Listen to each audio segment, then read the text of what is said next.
अस्सलाम वालेकुम नाज़रीन, मैं हूं आपका मेज़बान सैयद शहरियार आसिम। आप लोग देख रहे हैं आज न्यूज़ की खुसूसी transmission. ICC cricket world cup 2023 कुछ क्रिकेट हो जाए, वो वक्त वो घड़ी आ पहुंची है जिसका इंडिया की आवाम को न्यूजीलैंड की आवाम को बड़ी बेसब्री से इंतजार था। वैसे तो हम लोगों को भी बड़ी बेसब्री से इंतजार था शायद कि हम खेलते कल सेमीफाइनल, लेकिन अब फाइनली हम लोग नहीं है। कल है इंडिया और न्यूजीलैंड के दरमियान सेमीफाइनल। जो जीतेगा वो पहुंचेगा फाइनल में और जो हारेगा वो जाएगा घर। नसीम भाई, क्या देखते हैं कल के मैच के बारे में? आपने वैसे भी एक प्रेडिक्शन की थी कि इंडिया का एक बुरा दिन आना बाकी है, जिसपे वहाँ के जो शायकीन क्रिकेट है उन्हें बड़ा धचका भी लगा। वो कह रहे हैं तुम लोगों के ख्वाब तुम्हारे सपने। भाई हम एक प्रेडिक्शन कर रहे हैं, हमको दुश्मन थोड़ी बने में। तो नसीम भाई क्या कहते हैं कल के मैच के बारे में? और वाकई में हम एक प्रेडिक्शन कर रहे हैं। इंडिया की टीम सबसे कॉम्पैक्ट टीम है, हम मानते हैं। इंडिया की टीम ने सबसे अच्छी क्रिकेट खेली, 9 मैच जीते, हम मानते हैं, इसमें कोई शुबा नहीं है। हम क्रिकेटिंग पॉइंट ऑफ व्यू से बात कर रहे थे कि जब एक टीम मुसलसल जीतती हुई जा रही होती है तो कोई एक दिन और अगर नॉकआउट वाले दिन आ जाए, देखें मैं आपको एक सिंपल सी एग्जांपल दूं, जो पिछले 4 इवेंट्स के अंदर नॉकआउट मैचेस इंडिया और न्यूजीलैंड के हुए, चारों इंडिया हारा हुआ है। मैं नॉकआउट मैचेस की बात कर रहा हूं। मैं इस वजह से कह रहा था कि knockout match is a different ball game. वो उसमें आपके पास गुंजाइश की बात करते हैं नसीम भाई, बात ये मैं आपको बता दूं, गुंजाइश के अलावा नहीं करते, गुंजाइश नहीं है। 4 नॉकआउट मुकाबले जो इन दोनों ममालिक के दरमियान हुए हैं वो इंडिया हारा है न्यूजीलैंड के अगेंस्ट। और अगर आप जो इन दोनों के दरमियान जो मैच खेला गया था चेन्नई में इंडिया और न्यूजीलैंड के दरमियान, वो इंडिया 4 विकेट से जीता था और न्यूजीलैंड ने बड़ी भरपूर फाइट दी थी उस मैच के अंदर, इतनी आसानी से गिव अप नहीं किया था। देखिए मैंने कहा ना, 2 तगड़ी टीमों के दरमियान मुकाबला है, दोनों की बैटिंग परफॉर्म करती हुई दिखाई दे रही है। अगर मैं विराट कोहली को देखता हूं जो इस वक्त 594 रन्स के साथ इस वक्त लीडिंग रन्स स्कोरर दिखाई दे रहे हैं, तो रविंद्रा पीछे नहीं है, बिल्कुल रचिन रविंद्रा साथ चल रहे हैं 3rd पोजीशन पे और 565 रन वो स्कोर किए हैं। डेब्यू वर्ल्ड कप में 565 रन राहुल और सचिन के जो इम्तिजाज हैं रचिन रविंद्रा उन्होंने किए हैं। अब राहुल और सचिन के नाम से जो रचिन का नाम है, वो है नाम है जिसका, अब वो कोहली और रोहित के खिलाफ कैसा परफॉर्म करते हैं। देखें अभी तक तो इनके वालिदैन चूंकि इंडिया से ताल्लुक़ रखते थे और उन्होंने अपने बेटे का नाम रखा राहुल और सचिन के नाम पे उनको मिला के रखा। अब रचिन जो है ऐसा ना हो कि रज बस जाए वहाँ जाके और पार्टी खराब कर दें विराट कोहली की और रोहित शर्मा की और शुभमान गिल की। ये एक इम्पैक्ट क्यों बना हुआ है सबके दिमागों पे? मेरे भी दिमाग में है कि इंडिया ही वर्ल्ड कप लेके जाएगा क्योंकि उनकी एक परफॉर्मेंस बहुत अच्छी जा रही है। लेकिन ज़ाहिर है न्यूजीलैंड की परफॉर्मेंस अगर हम देखते हैं तो वो भी बहुत अच्छी रही, गो के वो इंडिया से हारा। लेकिन अब तक जितने भी हम क्रिकेट हलकों में या नॉर्मल लोगों से बात कर रहे हैं, चाहे वो पान की दुकान हो चाहे वो नाई की दुकान हो, डिस्कशन में यही है इंडिया लेके जाएगा वर्ल्ड कप फाइनल। बिल्कुल, देखिए इंडिया की टीम वाकई में सबसे कॉम्पैक्ट है। इंडिया अपनी कंडीशन में खेल रहा है, इंडिया ने सारी ज़िंदगी इसी कंडीशन में क्रिकेट खेली है। फिर इंडिया के साथ जो है वो ऊपर से भी हाथ होते हैं ना, तो ज़रा थोड़े से हाथ भी होते हैं कहीं ना कहीं। फिर क्राउड भी आपका वाइड, हाँ क्राउड है। सबसे बड़ी चीज़ कि वो आप अपनी कंडीशन को समझते हैं। फिर कहीं ना कहीं अगर थोड़ा बहुत फेवर होगा तो आईसीसी आप ही को देगी, किसी और को नहीं। थोड़ा एम्पायर अगर कोई चूक करेगा तो, अगर वो गलती हो जाती है एम्पायर से, वो गलती अगर हुई तो वो गलती फिर शायद वो इंडिया के हक में ही होगी। लेकिन वो एक मैंने कहा ना, ऑन अ डे अगर आप मुझसे पूछेंगे ना कि कल सेमीफाइनल कौन जीत रहा है, तो मैं आप यकीन माने मैं न्यूजीलैंड को ही लूंगा। मैं आपको बिल्कुल सच्चाई से बता रहा हूँ। भाई नसीम भाई न्यूजीलैंड हो गए। आतिफ की प्रेडिक्शंस बड़ी मशहूर रही इस पूरे वर्ल्ड कप में। इन्होंने जो प्रेडिक्शंस दी कभी वो बिल्कुल उल्टी हो गई, कभी सही भी नहीं। आतिफ आपकी क्या प्रेडिक्शन है इंडिया न्यूजीलैंड? देखिए मैं जो है पहले भी बात की थी कि जिस तरह न्यूजीलैंड की टीम है और केन विलियमसन जो है इस टाइम धोनी के बाद मैं उनको सबसे बड़ा कप्तान मानता हूँ। जिस तरह वो कप्तानी करते हैं और जिस तरह अपनी टीम को उन्होंने खड़ा किया और एकदम लास्ट वर्ल्ड कप में भी उनका अपसेट हुआ कि वो टाई होने के बाद वो मैच नहीं जीत सके। तो नो डाउट इंडिया की परफॉर्मेंस इस टूर्नामेंट में आउटस्टैंडिंग है हर हवाले से, यानी कि इवन के उनका कप्तान सबसे मेन चीज़ है, he is leading from the front. उसके बाद फिर कोहली मैच विनर, यानी कि उनके पास देखें कोई भी टीम मैच जब जीतती है उनके पास तो सारे अच्छे हैं, केएल राहुल, सिराज अय्यर, जिसका नाम उठाओ अच्छा खेल रहा है। जी बिल्कुल, देखें कोई भी टीम जीतती है इवेंट तो उसके जीतने में फ़र्क ही होता है कि उसके पास मैच विनर प्लेयर्स ज़्यादा हैं। तो इसी तरह आप कंपेयर करें तो न्यूजीलैंड के भी पास सेम कंपेयर ये जो है वो ईजी है। तो ये है कि देखें कल का मैच मैं ये कहता हूँ कि न्यूजीलैंड, मैं नसीम भाई के साथ जाऊँगा, न्यूजीलैंड को ही मैं फेवर करूँगा क्योंकि वो जो क्रिकेट खेल रहे हैं लास्ट टाइम उनके साथ एक वैसे ही वो बेचारे नहीं जीत सके फाइनल, तो मे बी इस साल जो है वो कंडीशन उनके लिए भी अच्छी है। दोनों टीम्स के लिए अच्छी है, लेकिन एक जो क्रिकेट के हलकों में है उसमें पता नहीं क्यों ये बात दिमाग में, मैं बात कर रहा हूँ जनरल जो ऑडियंस है हमारी, जनरल आवाम में मुलाकात होती है, उनके दिमाग में ये बैठा है कि जीतेगा इंडिया ही। अब ये बात कितनी सही है तो कल पता चलेगा। नसीम भाई, कल आप क्या समझते हैं टॉस कितना इंपॉर्टेंट है? अगर दोनों टीमों में से जो भी टॉस जीतता है तो पहले बैटिंग करना ज़्यादा साजगार रहेगा या बॉलिंग? देखिए, अब तक जो एवरेज स्कोर है वो 248 है वानखेड़े स्टेडियम मुंबई का। लेकिन वानखेड़े स्टेडियम में क्रिकेट तो बहुत पहले हो रही है, लेकिन ये क्रिकेट 3, 4, 5 सालों में बिल्कुल चेंज हो गई है। वो 248 नहीं है। अब अगर पहले बैटिंग आप कर रहे हैं तो बहुत एडवांटेज है, इस वजह से कि पहले बैटिंग में 357 आपको दिखाई दे रहा है जो हमने बनते हुए देखा। यहाँ पर जो दूसरी बैटिंग के अंदर चेस करते हुए बना है वो 188 फॉर 9। तो चेजिंग यहाँ पर लाइट्स के अंदर डिफ़िकल्ट दिखाई दी है अब तक यहाँ पर। और देखिए ये नॉकआउट मैच है, इसके अंदर ज़्यादा बेहतर होगा कि आप रन्स बोर्ड पे सजाएं और उसके बाद आप सामने वाली टीम को प्रेशर में लाएं। नॉकआउट मैच के अंदर ये चीज़ बहुत ज़्यादा होती है शरीफ भाई, कि आप प्रेशर अपने ऊपर कम से कम आने दें। और प्रेशर उसी सूरत में आता है, देखें अगर बोर्ड पे मुझे याद है कि 250 कुछ रन्स किए थे 2019 वर्ल्ड कप के सेमीफाइनल में, 250 समथिंग रन थे या 240 समथिंग रन थे न्यूजीलैंड के। इंडिया नहीं बना सका था, हालांकि बहुत कॉम्पैक्ट। लेकिन नसीम भाई, अभी अगर हम स्टैट्स देखते हैं 2023 की अगर हम बात करें तो इंडिया ने 8 मैचेस में ओडीआईज में 350 से ज़्यादा रन स्कोर किए हैं और जो रोहित शर्मा है उन्होंने सबसे ज़्यादा छक्के मारे।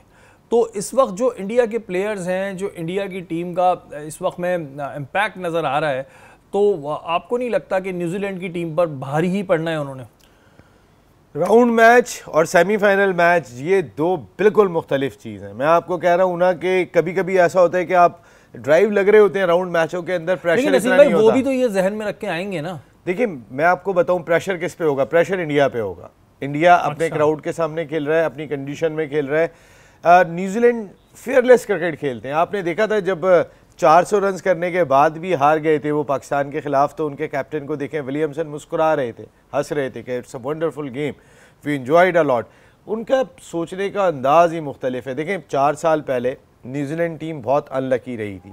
उस पर जो इस वक्त लीडिंग अंपायर है इंटरनेशनल क्रिकेट काउंसिल के धर्मा सिन्हा ने माफ़ी भी मांगी थी कि मैं लॉ को नहीं जानता था और एक इजाफी रन चला गया था। अगर वो इजाफी रन नहीं गया होता तो न्यूजीलैंड चैम्पियन था और इंग्लैंड चैम्पियन बन गया अपने मुल्क के अंदर। तो जब न्यूजीलैंड टीम अपने मुल्क पहुंची थी ना, तो उनका इस्तकबाल चैम्पियंस की तरह हुआ था। क्यों हुआ था? क्योंकि टाइटल वो जीत के आ गए थे। वो एक गलती इंटरनेशनल क्रिकेट काउंसिल की हो गई थी और उसके बाद फिर उसको बदल नहीं सकते थे। अच्छा, ये चीज़ें बड़ी हैं जी, एम्पायर गलती कर ले और फिर उसके बाद कहते हैं सॉरी। इस पर भी कभी बात करेंगे, लेकिन नसीम भाई इस बात पे बजे दें कि कल इंडिया का बुरा दिन है। यहाँ वक्त हुआ एक ब्रेक का। ब्रेक के बाद नहीं हूँ, मेरी प्रेडिक्शन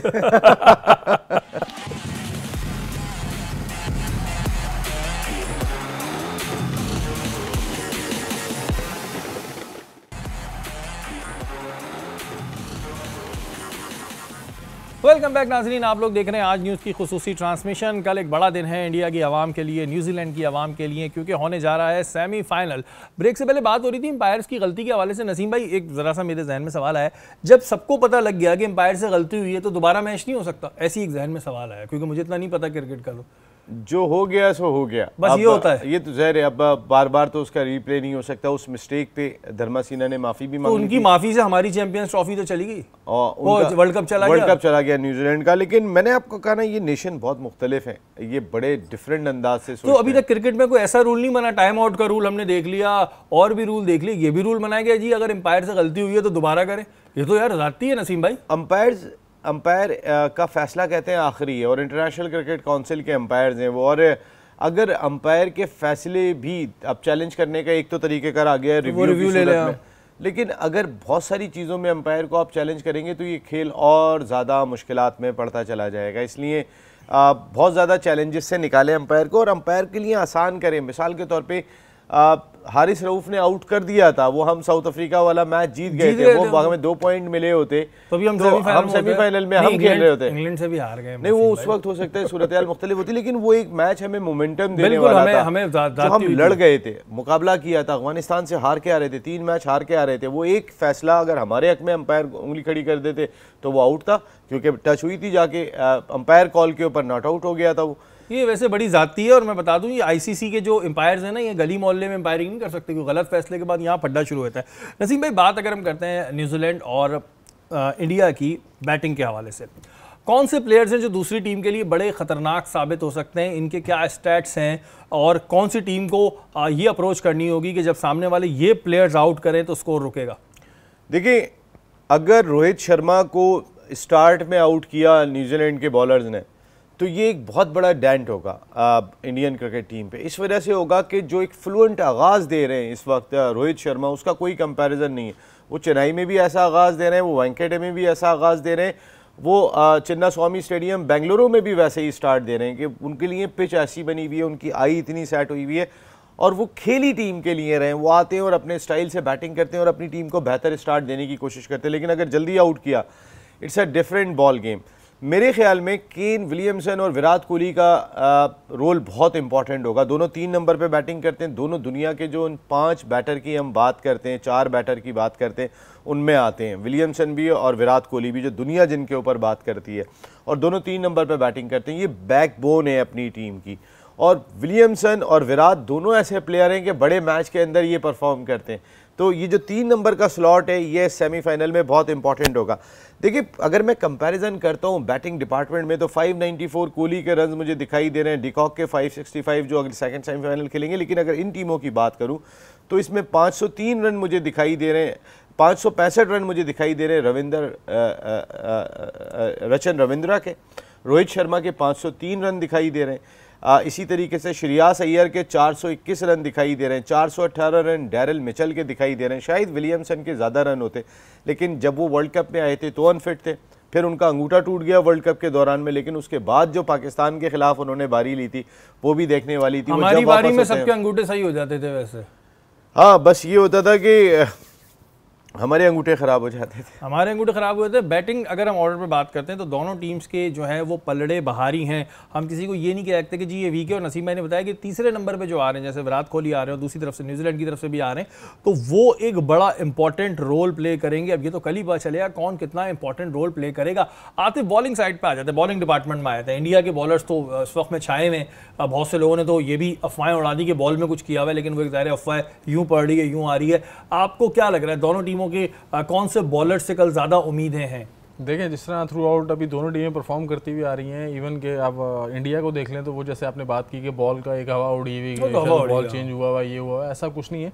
देखें, दोनों टीमों के कप्तान या कोई भी टीम का कप्तान जो चैंपियन बनना चाहता है, ये जो वर्ल्ड कप इस टीम में खेलने जो इस वर्ल्ड कप इवेंट को खेलने आए हैं, उनकी जीत वाली अगर बॉडी लैंग्वेज होगी तो वो उनको बोलेंगे यार मुझे चैनल बॉलिंग चाहिए। तो वो चैनल बॉलिंग उनकी कप्तानी जो है वो करवा रही है अपने बॉलर से, और बॉलर्स उनकी बात मान रहे हैं। और बॉलर्स को खुद भी पता है, वो बच्चे नहीं है कि यार अगर हमें बॉल करना है तो अब कौन सी जगह है जहाँ से बचना है। अब क्रिकेट इतनी आसान हो गई है कि आप हल्का सा बॉल बाहर करें तो चौका है, हल्का सा अब बॉल हल्का सा भी इधर उधर हुआ लाइन से तो उस पर आपको मार पड़ेगी। तो वो चैनल बॉलिंग कर रहे हैं। इवन कि आप न्यूजीलैंड को भी देखें तो उनके भी जैसे स्टार्टिंग ट्रेंट बोल्ट हैं, मिचेल है, डैनियल मिचेल है, तो यानी कि इस तरह अगर देखें तो उनकी भी इसी तरह वो लोग चैनल बॉलिंग करते हैं। उनके पास भी स्पिनिंग डिपार्टमेंट स्ट्रॉन्ग है, सूदी है, रचिन खुद बॉल करता है। तो कप्तान सबसे मेन चीज़ मैंने कहा कि केन विलियमसन बड़ा कप्तान है, वो और थोड़ा मेंटली अप्रोच से बहुत ऊपर लेवल का कप्तान है, तो मैं उसको हाईली रीड करता हूँ। मैच होगा कल, आप अगर जैसे राउंड का मैच देखते हैं तो न्यूजीलैंड ने 273 किया था राउंड के मैच में और उनके 6 आउट कर दिए थे इंडिया के। तो आप देखें स्टार्ट में भी उन्होंने उसको रोहित शर्मा को पकड़ लिया था। सिर्फ क्या था, मैच विनर एक प्लेयर है नंबर 3 का जो विराट कोहली है, वो मैच इनसे ले गया था। तो होता है ये चीज़।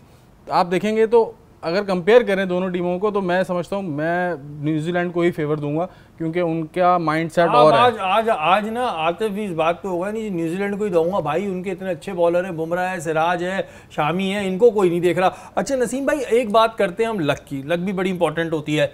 जब हम छोटे थे, बचपन में जा रहे हैं कहीं पैसे बड़े मिल जाते, हम कहते थे वो कितने लकी हैं। न्यूजीलैंड की अगर हम बात करते हैं तो इनकी लक बड़ी ख़राब रही है, ये बात तो मानने की है। लक के मामले में ना ये पता नहीं क्या चक्कर है, क्या नहीं करके आते या क्या उनके जहन में होता है, इनकी लक नहीं चलती। तो कल अगर इनकी लक नहीं चली फिर देखिए, लक मैंने आपको कहा कि 4 नॉकआउट मैच, अगर पाकिस्तान न्यूजीलैंड के खिलाफ 4 नॉकआउट मैच पिछले जीता हुआ है तो इंडिया न्यूजीलैंड के खिलाफ 4 नॉकआउट मैच हारा हुआ है। अच्छा, आप कह रहे हैं उनके खिलाफ लक चलती है, हमारे खिलाफ नहीं चलती। लक बड़ा ही फैक्टर होता है। हमारी परफॉर्मेंस अगर आप उठा के देखेंगे तो न्यूजीलैंड के खिलाफ, बड़ी टीमों की मैं बात कर रहा हूँ, न्यूजीलैंड के खिलाफ हमारी, ऑस्ट्रेलिया के खिलाफ अच्छी नहीं होती, न्यूजीलैंड के खिलाफ हमारी परफॉर्मेंस अच्छी होती है, इंग्लैंड के खिलाफ, साउथ अफ्रीका के खिलाफ मिली जुली होती है। इसी तरह टीमें कुछ टीमों को टफ टाइम देती हैं। जैसे न्यूजीलैंड की टीम की मैं बात करूं तो न्यूजीलैंड की टीम पिछले 4 नॉकआउट मुकाबलों से, मुराद शेरी भाई, यह है टूर्नामेंट के मुकाबले, जैसे कल सेमीफाइनल टूर्नामेंट का खेल रहे हैं, नॉकआउट वो मैच है। लेकिन इस वर्ल्ड कप में बहुत सारी ऐसी चीजें हैं जो इस दफा रिकॉर्ड टूटे भी हैं, जो हमने माना था। अपना तो हम लोगों ने बना लिया, बारिश हुई थी 92 में बारिश हुई थी। इस दफा हमें साउथ अफ्रीका ने चेस कर लिया, वो कि हमारे साथ बेमानी की एम्पायर ने, और भी बहुत सी चीजें हुई। तो ये नहीं लगता आपको कि भाई वो हो सकता है लक ना चले इस दफा और फिर इंडिया की चल जाए? नहीं, इंडिया की लक चल सकती है, इसमें कोई शुबा नहीं है। इंडिया के चांसेस ज़्यादा हैं। देखिए, कंडीशन बहुत ट्रिकी है। यहाँ की जो टीम टॉस जीतेगी, मैं आपको अभी बता रहा हूँ, पहले बैटिंग करेगी। ठीक है, ये मैं आपको बता रहा हूँ, इसमें कोई दूसरा राय मुझे नहीं लगता कि होगी, क्योंकि ट्रैक रिकॉर्ड बता रहा है वानखेड़े स्टेडियम मुंबई का। अगर मैं पावर प्ले का स्कोर देखता हूँ तो पहली इनिंग का बहुत ज़बरदस्त दिखाई दे रहा है। सिर्फ एक ग्लैन मैक्सवेल वैलीवेल, उन्होंने वानखेड़े में 200 रन किए थे चेस करते हुए, कोई सोच भी नहीं सकता। वो तो खा गए मैक्सवेल तो। हालांकि इवन के मैं कर्टन रेजर जब पढ़ रहा था इस मैच के हवाले से, तो उसके अंदर भी दिया हुआ था कि रोहित शर्मा अगर सेकंड इनिंग में आपकी बारी आती है, आप न्यूजीलैंड पहले बैटिंग कर लेता है, तो आप खुल के नहीं खेल सकते उस तरीके से। यानी कि सेकंड इनिंग के अंदर जो पहले 15 ओवर तक सीम और स्विंग होता है, आप बिल्कुल एकदम फ्लो में नहीं जा सकते हैं। तो ये एक डिफरेंट बॉल गेम है। मैंने आपको कहा ना, रोहित शर्मा को आप ऊपर से आउट करते हैं, एक बहुत बड़ा प्रेशर क्रिएट करेंगे, क्योंकि वो टीम के लिए खेल रहा है। जो आदमी कैप्टन टीम के लिए खेल रहा होता है वो बहुत खतरनाक होता है, बहुत खतरनाक होता है। और जैसे कि नसीम भाई ने कहा कि 4 मैचेस इससे पहले वो हार चुके हैं, और लक बड़ी इंपॉर्टेंट होती है। ज़ाहिर है न्यूजीलैंड की लक हमने देखा खराब रही है, लेकिन इंडिया के मामले में अच्छी रही है। ये एक अलार्मिंग बात है इंडिया के लिए। यहाँ वक्त तो एक ब्रेक का, ब्रेक के बाद हाजिर होता है।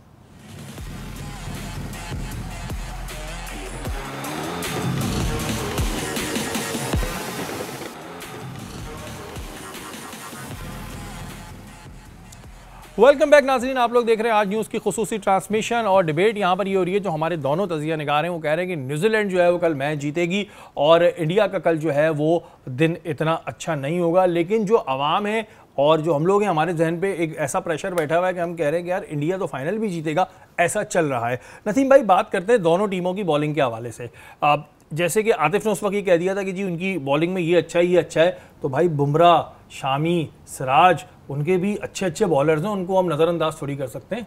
देखिए, इसमें कोई शुबा नहीं है। अगर बॉलिंग डिपार्टमेंट आप देखेंगे तो बैटिंग और बॉलिंग दोनों, क्योंकि अपनी कंडीशन की वजह से इंडिया को एडवांटेज है और उनके बॉलर्स ने परफॉर्म भी किया। उनके तीनों आप पेसर्स देखें, बुमराह जो है 17 आउट कर चुके हैं यहाँ पर, मोहम्मद शामी 16 आउट कर चुके हैं यहाँ पर, सिराज 12 आउट कर चुके हैं वर्ल्ड कप में। देन उनके स्पिनर्स अगर वो देखेंगे आप तो 16 जडेजा ने आउट कर दिए, 14 कुलदीप ने आउट कर दिए। तो इनकी बॉलिंग बहुत ही कॉम्पैक्ट दिखाई दी है। स्पिनर्स का रोल हमने इस वर्ल्ड कप में देखा तो जितनी अच्छी स्पिन बॉलिंग इंडिया की जानिब से देखने को मिली, कुलदीप और जडेजा की जानिब से किसी दूसरी टीम की जानिब से दिखाई नहीं दी पेयर की सूरत में। मैं पेयर की बात कर रहा हूँ, वरना एडम ज़ैम्पा 21 विकेटें ले चुके हैं। मिचेल सैंटनर ने भी जो है वो आउट किए हुए, 16 आउट करके बैठे हुए। लेकिन मिचेल सैंटनर के साथ दूसरा कोई स्पिनर नहीं है ऐसा कि जैसे जडेजा और कुलदीप की सूरत में 2 स्पिनर्स मौजूद है। ऐसे में उन्हें रचन रविंद्रा की जानिब देखना पड़ता है, जो I as a left arm spinner थे पाकिस्तान के टूर पे, एज ए बैटर तो आई नहीं थे, जो 500 प्लस रन बना के बैठे हुए। ग्लेन फिलिप्स की जानिब देखना पड़ेगा, वो उनके लिए स्पिन डिपार्टमेंट बॉलिंग करते हैं। तो ये इन दोनों का बहुत बड़ा रोल होगा कि ये अपने जो 5वें बॉलर का रोल होता है वो कैसे करते हैं, क्योंकि मिचेल सैंटनर ने बहुत अच्छी बॉलिंग की। अगर आप बॉलिंग का पलड़ा देखते हैं, बैटिंग में तो जी चले दोनों बराबर जा रहे हैं, बॉलिंग का पलड़ा देखते हैं तो किसका पलड़ा ज़्यादा भारी है बॉलर्स में? खासकर बुमराह जो नया गेंद कर रहे हैं और शामी जिस तरह से स्विंग कर रहे हैं, उन दो को देख के और स्पिनर्स को देख के इंडिया को एज है। अच्छा नसीम भाई, एक बड़ा प्रेशर भी होता है कि जाहिर है इस तरह का मैच है, गो के इंडिया की परफॉर्मेंस बहुत अच्छी है, फिर आप ऐसे तज़िये दे देते हैं कि जी बेड लक होगी, दिन खराब होगा, वहम डाल देते हैं आप दिल में। तो नसीम भाई, आप खुश हो रहे हैं इस वहम पे? हाँ, मैं तो हर चीज़ में खुश रहता हूँ। ये कितना प्रेशर वैसे कल इंडिया को होगा, गो के मैचेस जीत रहे, लेकिन ये एक तो आपको ये होता रहा मैच खेलने का, अगर हार भी गया तो खैर है और चांसेस हैं, बट कल जो कंडीशन है उसमें कोई चांस नहीं है, आउट तो फिर घर घर।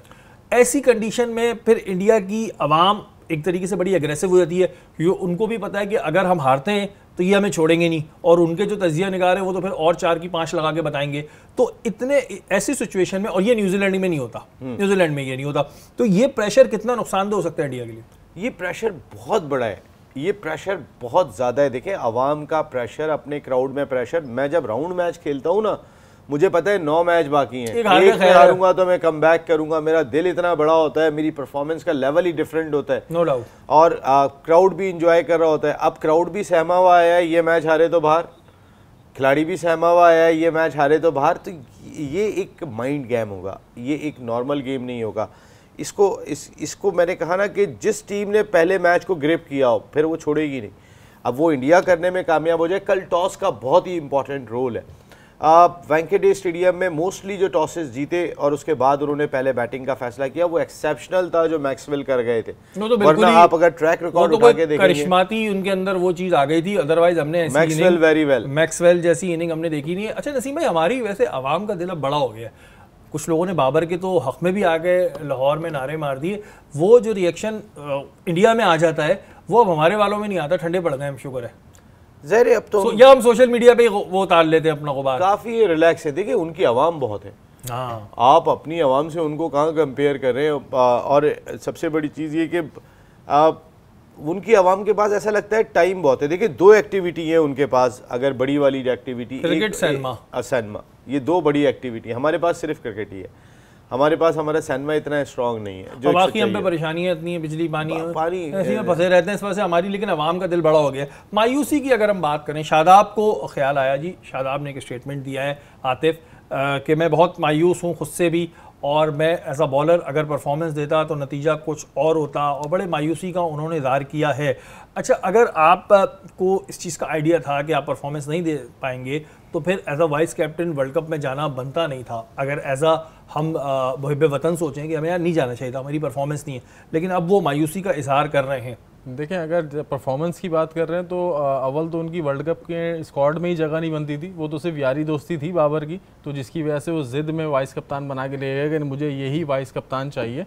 अगर इनको अब रियलाइज़ हो रहा है तो अच्छी चीज़ है, अपने ऊपर वर्क करें और डोमेस्टिक खेलें। सबसे मेन चीज़ है अब इस चीज़ का फोकस माइंड से हटा दें कि अब एलिजिबल नहीं है ये खेलने के लिए। इवन मैं जो हकीकत है वो बात करूँगा, और आगे वैसे भी आपका कोई वनडे का कोई वो इवेंट नहीं है, तो इसलिए वो उनको माइंड यही है कि यार आपने एक तो इतने बड़े स्पिनर सकलैन भाई, उनकी बेटी के साथ जो है शादी हुई है, उनकी स्पिनर है, वर्ल्ड के स्पिनर, उनसे थोड़ा सा वर्क करें, उनके साथ काम करें, और अपनी बॉलिंग में थोड़ी जो चीज़ें रह गई हैं वो अपनी पूरी करें। और क्योंकि बॉलिंग से बहुत डिसाइड हुआ है, वो शादाब एक अच्छा बॉलर था, लेकिन अब समझ नहीं आ रही वो जो उसने एशिया कप में और जो वर्ल्ड कप में बॉलिंग की है, वो तो बॉलिंग वो मेन स्पिनर लग ही नहीं रहा। यानी कि इफ्तिखार जैसे आपके मेन स्पिनर बने हुए, इनको बॉल करना ही नहीं आ रहा। ये नसीम भाई, आप क्या कहते हैं उनकी मायूसी की बात है? ठीक है, मायूसी हो रही है, मायूसी तो पूरी कौम को ही है भाई, और वो कह रहे हैं कि जी मैं अपनी बॉलिंग से उनको बड़ा अपनी वो रहा कि मुझे नहीं, इस तरह की परफॉर्मेंस मुझे नहीं देनी चाहिए थी, या मैं अगर देता तो अच्छी होती। लेकिन वो एक मैं देख रहा था नीचे कमेंट आया हुआ था, पछतावा क्या, अब चिड़िया चुग गई खेत। नहीं, ऐसे भी लोग कर रहे हैं। शादाब साहब जो है वो आपको इसी इवेंट में आपको बॉलिंग लगी, आपको एशिया कप में नहीं लगी थी, आपको उससे पहले नहीं लगी थी कि आपकी बॉलिंग कब से ख़राब है। आप में अगर ये वाला बात आप पिछले वर्ल्ड T20 में या पिछले एशिया कप में करते ना कि मेरी बॉलिंग वैसी नहीं हो रही, तो हमें अच्छा लगता, आप जिम्मेदारी लेते। आपने ऐसी कोई चीज़ नहीं ली, आपने पूरा चांस लिया कि आपने वर्ल्ड कप में जाना ही जाना है, चाहे कैसी भी बॉलिंग हो रही हो। आप खुद भी कह सकते थे कि भाई मैं अभी शायद इतना इम्प्रूव बॉलर नहीं हूँ, लेकिन मैं बाबर आजम के लिए एक चीज़ कहूँगा जाते जाते कि बाबर आजम और इनके दोस्तों के लिए कि और ख़ासकर बाबर लीडर थे, तो इस वजह से ज़रूर कहूँगा कि बाबर कितने बड़े मैच विनर बैटर है, बाबर कितने ज़बरदस्त कप्तान है, वो सारी बहस अपनी जगह पे, लेकिन बाबर यारों के यार हैं, इसमें कोई शुबा नहीं है। बाबर ने यारी निभाई है, और बाबर के दोस्त उनको ये शेर कहते हैं, डब्बे पे डब्बा डब्बे पे केक, बाबर हमारा लाखों में। सीरियसली ये चीज़ तो बड़ी डिस्कशन में होती है, लेकिन बहरहाल अब आपकी मायूसी से ऐसे कोई फ़ायदा नहीं है, क्योंकि हम लोग जो हैं ज़ाहिर वर्ल्ड कप से बाहर हो गए। ये चीज़ एक बड़ी कहते हैं अफसोसनाक है। बहरहाल हम लोग तो अब दिल हमारा बड़ा हो चुका है और हम इस चीज़ को उतना ज़्यादा वो नहीं करते, लेकिन ज़ाहिर दुख तो हुआ। नसीम भाई, अब ज़ाहिर है कल के मैच में आपने कहा है कि जी टॉस एक बड़ा इम्पॉर्टेंट होगा और प्लेयर्स के ऊपर भी अपना प्रेशर है, लेकिन वही वाली बात कि आज न्यूजीलैंड में ऐसी कोई चीज़ नहीं होती है कि भाई अगर हार गए तो कोई ऐसी चीज़ होगी। इंडिया के ऊपर एक चीज़ होती है कि प्रेशर होता है। क्या मैसेज है आपका इंडिया की आवाम के लिए और इंडिया की टीम के लिए, क्योंकि टाइम हमारे पास कम है, मैं चाह रहा हूँ एक मैसेज आपका ले लूँ इंडिया की आवाम के लिए। न्यूजीलैंड वाले तो इतना प्रेशर नहीं देते हैं, इंडिया की टीम बड़ा प्रेशर देती है, कुछ कहना चाहेंगे आप? बस मैं इतनी आप लोगों को कहूँगा कि आपकी टीम फेवरेट है, और लेकिन न्यूजीलैंड की टीम जिस तरह मैदान में उतरेगी तो मैं यही कह सकता हूँ, रुको, थोड़ा सब्र करो, अभी मैच बाकी है। अभी मैच बाकी है जी। मैच से पहले मैं तो इतनी बातें करता ही नहीं, क्योंकि फिर अगले दिन सोशल मीडिया पे कमेंट्स देखने पड़ते हैं। जो बातें की है वो हमारी तजिया निगारनी की है। कल मैच है इंडिया न्यूजीलैंड का, देखते हैं कौन सी टीम फाइनल में पहुंचती है। हमारी ट्रांसमिशन का वक्त खत्म हो गया। पाकिस्तान जिंदाबाद।